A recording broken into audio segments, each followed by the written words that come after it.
Hola chicos, bueno, espero que se encuentren bien. Vamos a hablar hoy del monóxido de carbono, un capítulo fundamental dentro del tema más general de hipoxias. Vamos a hablar en principio de los compuestos que produce el carbono con el oxígeno, que son fundamentalmente dos. El monóxido de carbono se produce cuando hay combustión incompleta de compuestos de carbono, y el dióxido de carbono, como ustedes saben, es el componente o uno de los componentes principales del aire expirado, y es el producto de la respiración y a la vez el producto de la combustión completa de compuestos de carbono. ¿eh? Ustedes verán que la diferencia entre uno y otro, que parece menor, es simplemente un átomo más de oxígeno, el dióxido de carbono, con respecto al monóxido. Sin embargo, esto determina que sean completamente diferentes, tanto en sus aspectos físico-químicos como en las consecuencias biológicas y también ambientales de la exposición a estos gases. El monóxido de carbono es uno de los venenos más importantes que están relacionados con la vida humana, y sus efectos son conocidos de tiempos remotos. Hay referencias sobre intoxicación por monóxido, aunque no se sabía qué era en ese tiempo, por el filósofo griego Aristóteles, que vivió alrededor de unos 300 años antes de Cristo, y anotó una observación en donde decía que cuando el hombre o los hombres se exponían al gas de carbón, estos experimentaban pesadez de cabeza y hasta la muerte. También, mucho tiempo después, Séneca, que era uno de los docentes, o como lo llamaban, preceptores o asesores políticos, sería hoy, del emperador Nerón, cuando éste le pidió que ensayara varios intentos de suicidio y él lo hizo a conciencia, encontró la muerte precisamente inhalando gases de combustión de carbón. Como decíamos, las intoxicaciones por monóxido de carbono tienen origen en los procesos de combustión incompleta, en los cuales el gas se produce en diferentes proporciones según los artefactos y las condiciones en donde se está produciendo. Químicamente se comporta, es un compuesto reductor, tiene una baja densidad, una densidad de 0,96, o sea, es bastante más liviano que el aire. Por eso la exposición y la intoxicación por monóxido de carbono se produce en ambientes confinados. Por otro lado, el dióxido de carbono, que como decíamos es el producto de la combustión completa y a la vez también el producto de la respiración de los organismos vivos, es un componente habitual en nuestra atmósfera. Ustedes ya conocen o está divulgado que el dióxido de carbono es responsable del llamado efecto invernadero, junto con otras moléculas que tienen la característica, como ustedes pueden ver en la fórmula, de ser triatómicas. Esas moléculas triatómicas que estereoquímicamente forman una especie de ángulo, de triángulo, tienen la capacidad de absorber luz ultravioleta y devolverla en forma de luz infrarroja. El dióxido de carbono, entonces, de ese fenómeno es un poco el responsable de la temperatura más o menos agradable que predomina en la Tierra, especialmente en la zona central, alejada de los polos, en donde predomina, digamos, temperaturas extremadamente frías. Pero imagínense una atmósfera, la atmósfera nuestra está presente en alrededor de 380 ppm, partes por millón, que es mililitros por milímetro cúbico. Esa cantidad es suficiente como para mantener la temperatura en un equilibrio, digamos, templado. Desde hace muchos años, especialmente desde que se lo empezó a medir a lo largo del siglo XX, se ha registrado como un aumento paulatino del dióxido de carbono atmosférico, y se lo halla entonces esa cantidad, aunque pudiera parecer pequeña, pero esa cantidad suficientemente creciente como para que sea responsable del aumento de la temperatura en la atmósfera.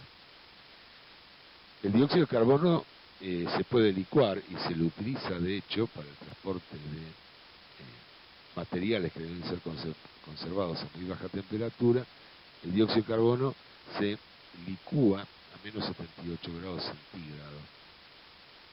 Ustedes deben haber visto el dióxido de carbono, o sea, hielo seco.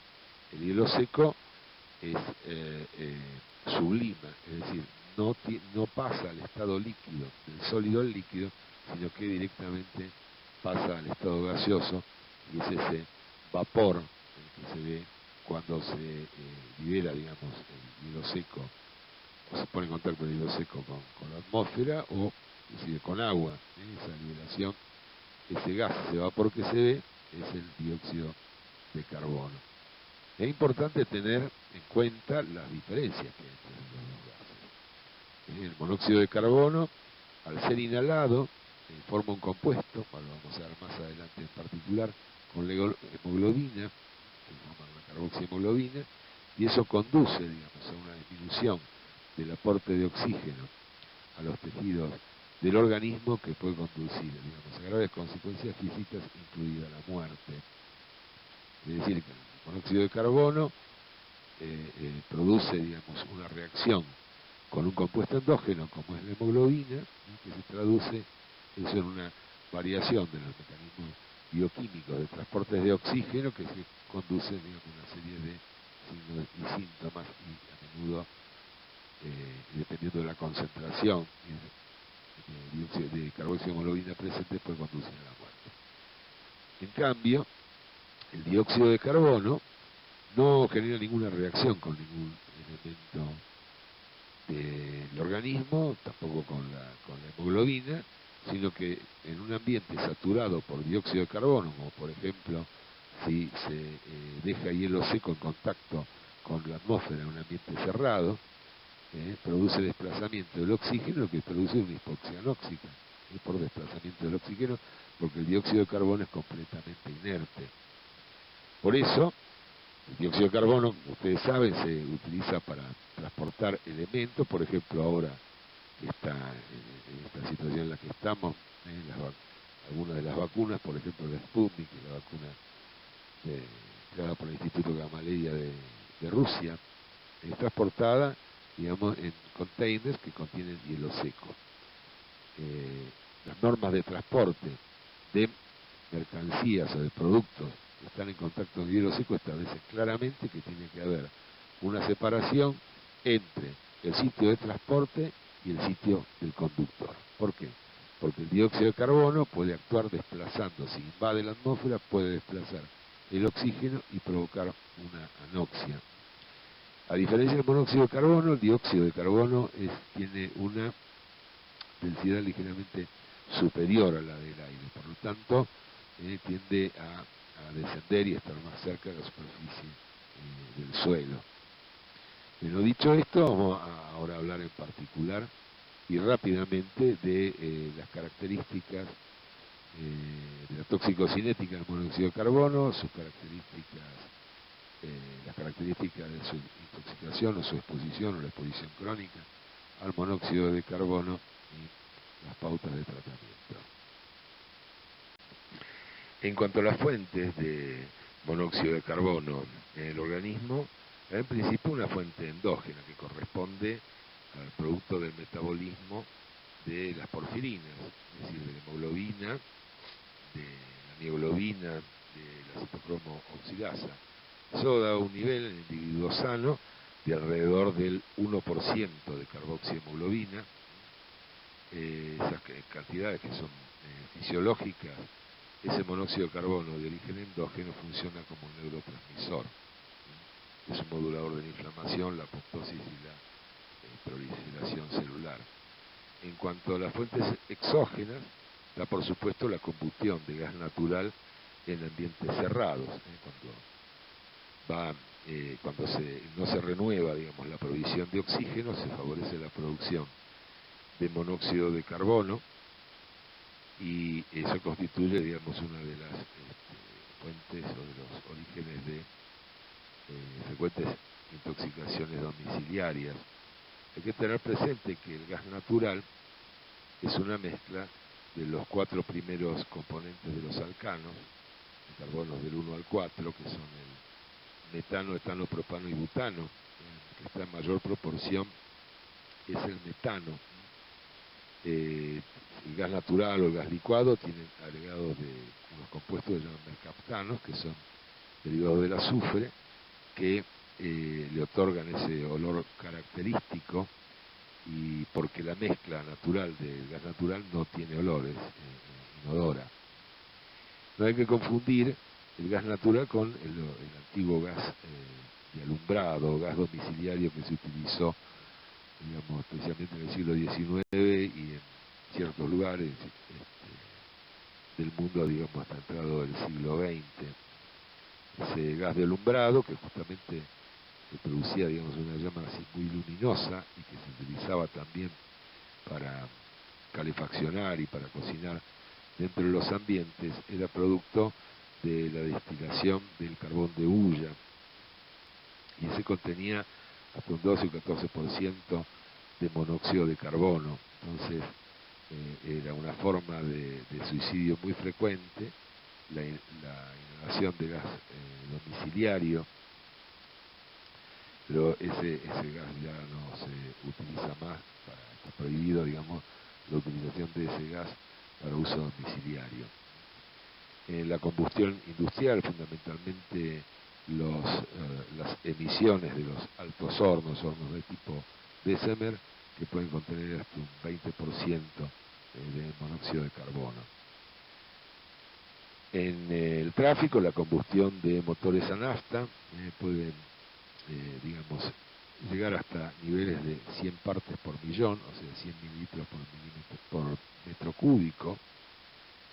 Hay que tener presente de que esto es emisión de cuando la nafta se utiliza como combustible.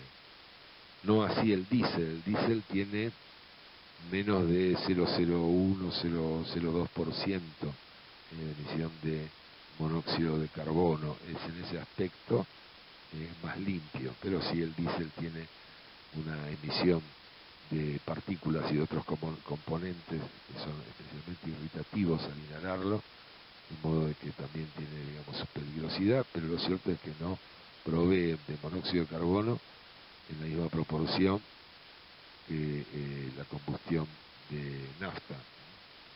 El monóxido de carbono, junto con otros gases, es el componente de los humos de incendio, puede haber, digamos, llegar hasta niveles de 100.000 ppm.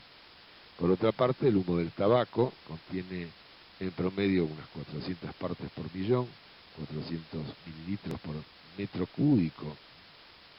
Se estima que una persona que consume 20 cigarrillos por día, es decir, un atado, puede alcanzar niveles de carboxiemoglobina de hasta un 6, un 7 o hasta un 8%.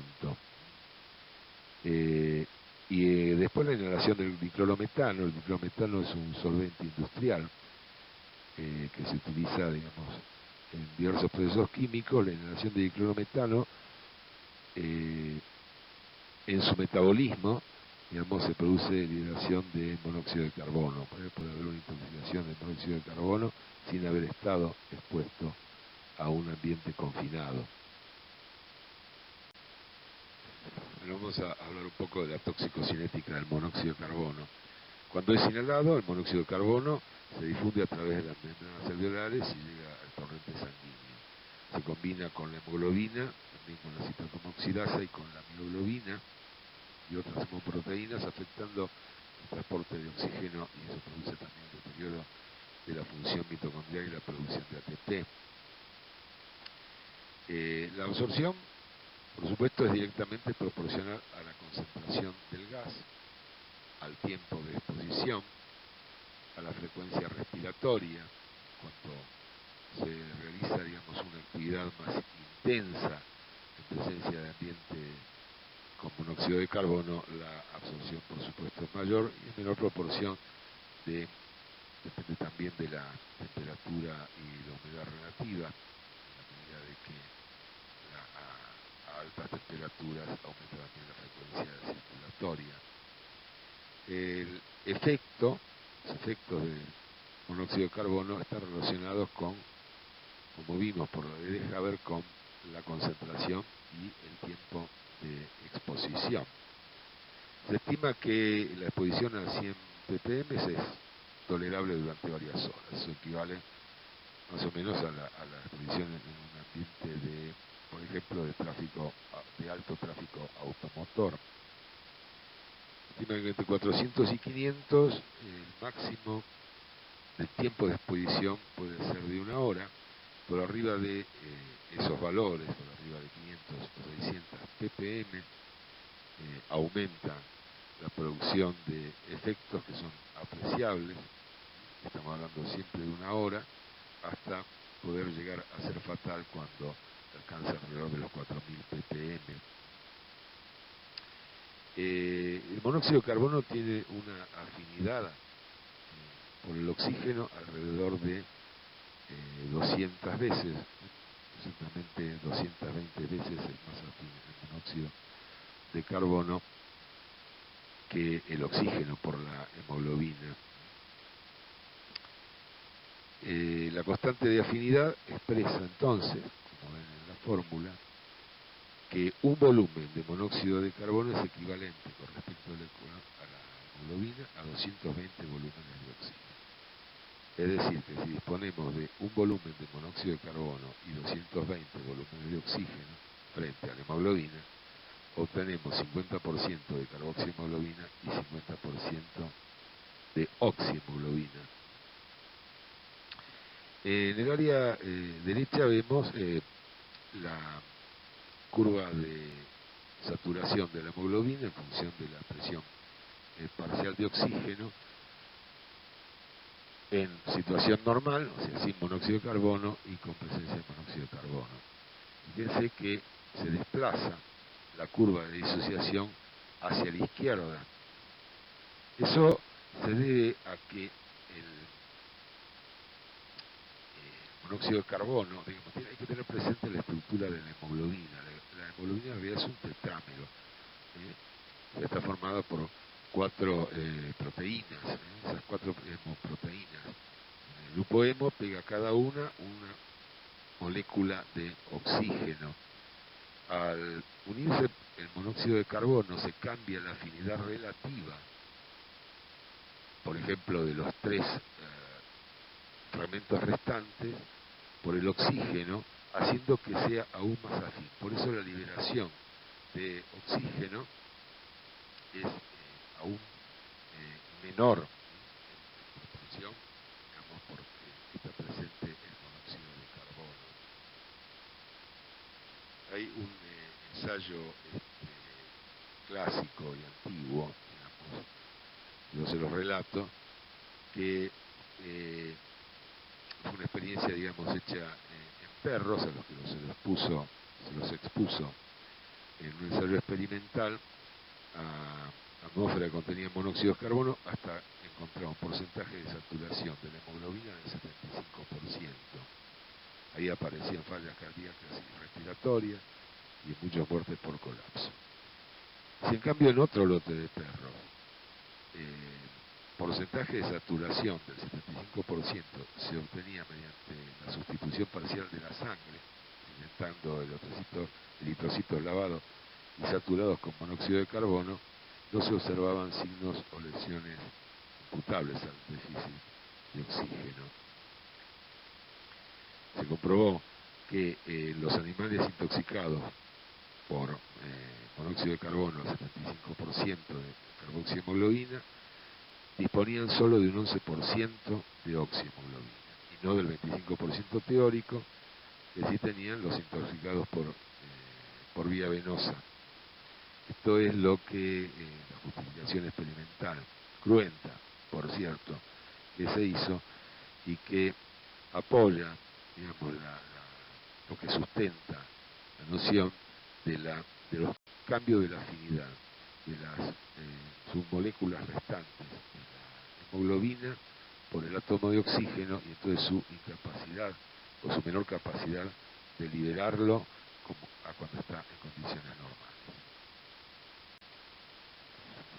Bueno, la inhalación de monóxido de carbono, la sintomatología, digamos, que se puede esperar de la exposición al monóxido de carbono, que puede ir desde una intoxicación leve hasta una intoxicación grave y seguida de muerte, tiene que ver con la unión del monóxido de carbono a las hemoproteínas, tanto sea la hemoglobina y la citocromo-oxidasa.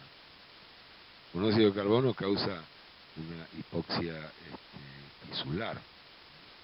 Al disminuir el aporte de oxígeno a los tejidos, se produce va hacia la respiración anaeróbica. Eso lleva a una acidosis metabólica por la producción de ácido láctico. Eso introduce también una vasodilatación compensadora resultante de la hipoxia, que provoca el pasaje del líquido al intersticio del tejido celular y da origen a la formación de edema y la consecuente hipertensión endocraniana. También se produce liberación de óxido nítrico y eso es secundario a la hipoxia celular. El óxido nítrico tiene que ver con la formación de radicales libres a nivel del sistema nervioso central que generan alteraciones de la respiración mitocondrial, alteraciones de las membranas neuronales y lisis. También se produce daño del endotelio capilar, contribuye también a la formación de agregados plaquetarios y acumulación de leucocitos a expensas de neutrófilo. El daño, digamos, a nivel cerebral son las áreas que tienen gran susceptibilidad a la hipoxia. Son las capas corticales, los ganglios de la base, las células de Purkinje del cerebelo. El corazón produce un daño miocárdico por unión a la mioglobina, causa hipoxia miocárdica, que se traduce en aumento de la vasodilatación coronaria. A la vez, el bajo gasto cardíaco y la hipotensión hacen disminuir la perfusión cerebral y contribuyen también a aumentar el daño cerebral. La unión a la citocromoxidasa bloquea, por supuesto, como dijimos, la respiración celular y la síntesis de ATP. Toda esta serie de daños y de factores, digamos, de alteración del metabolismo normal celular son una consecuencia o tienen una relación directa, digamos, con los niveles de carboxihemoglobina, agudizándose hasta llegar a los niveles críticos. Bueno, la intoxicación por monóxido de carbono es una intoxicación aguda. Se manifiesta al principio, en un comienzo de la aparición de signos y síntomas. Está caracterizado por cefalea, la cefalea intensa, dolor de cabeza intenso y persistente, náuseas, vómitos y mareos. Si la intoxicación se prolonga en el tiempo, aparecen trastornos en la visión, hay disnea, astenia, fatiga, aún frente a mínimos esfuerzos, angor, puede haber isquemia coronaria, arritmias cardíacas y taquicardia e hipotensión arterial. Todo eso secundado, digamos, también por una alteración en el estado de conciencia y una marcada debilidad celular. En intoxicaciones más severas se puede presentar convulsión, depresión del estado de conciencia hasta la coma e hiperreflexia. Puede aparecer también raudomiólisis secundaria, digamos, a la lesión muscular, por una acción directa también del monóxido de carbono y una consecuencia, digamos, también de la actividad del músculo, de la excesiva actividad del músculo esquelético. Este cuadro puede evolucionar a la muerte. Hay otros dos síndromes neurológicos que se observan con cierta incidencia. Uno es el síndrome neurológico persistente, que se presenta en el cuadro mismo de la intoxicación y que persiste aún luego de administrar oxígeno al 100% y luego de la recuperación de la conciencia.